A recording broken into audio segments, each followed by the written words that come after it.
1 minute of strenuous exercise could be the key to getting fit. A new study reveals a single minute of intense exercise, along with 9 minutes of light exercise, may be as good as a 45-minute workout. To tell us more is Martin Gibala. He's senior author of the study and professor of kinesiology at McMaster University. Joining me now from Hamilton, Ontario. Professor, good to see you. A lot of math in there. 1 + 9 = 10, but that's greater than 45. What's going on here?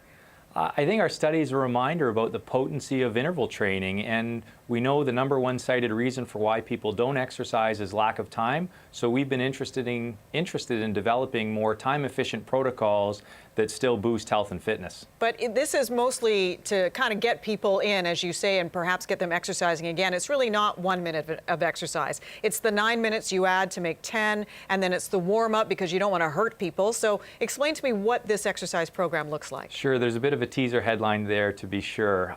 In our study, people in the interval group, they did a 2-minute warm-up, 20-second bursts of exercise repeated 3 times with a little bit of recovery in between, and a 3-minute cool down. So start to finish, the protocol was 10 minutes, including your warm-up and cool down, but within that 10 minutes, they were only doing 1 minute of very hard work. And we compared that to a group who were doing 50 minutes of the more traditional moderate intensity exercise each training session. When you say that 1 minute of really hard work, are you talking about how high you get your heart pumping, and what area should it be in? We are. It's as hard as you can go. So we're not saying this type of exercise is necessarily safe or applicable for everyone, but the type of exercise we were talking about was an all-out effort. So I would use the term sprint from danger pace, or the pace you might cycle at to save your child from an oncoming car. It's about as hard as you can imagine. Interesting. But again, you got to be careful. I would hazard only that if you're encouraging, couch potatoes or people who haven't been used to exercise to suddenly go all out for 1 minute. Yeah, that can't be safe. No, and that's not the suggestion we're making. You can think of it as a proof of concept study, and I think, as I mentioned, it's a reminder that these brief bursts of relatively intense exercise can be effective.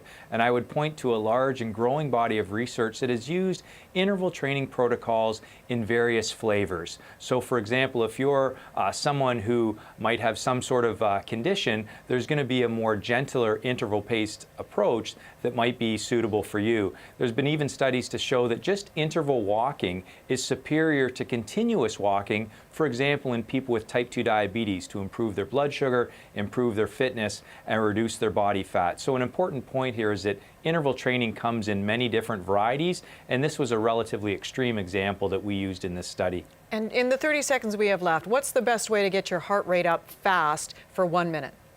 We've used cycling. I think a very practical model is stair climbing. Stairs are easily accessible for most individuals in an office setting or at home, and it's hard to climb stairs easy. So stair climbing can be a very practical way to adopt interval training strategies in your everyday life. Martin Gibala, senior author of this study, professor of kinesiology at McMaster University. Appreciate your time, Professor. Thank you. Thanks. Thanks for having me today.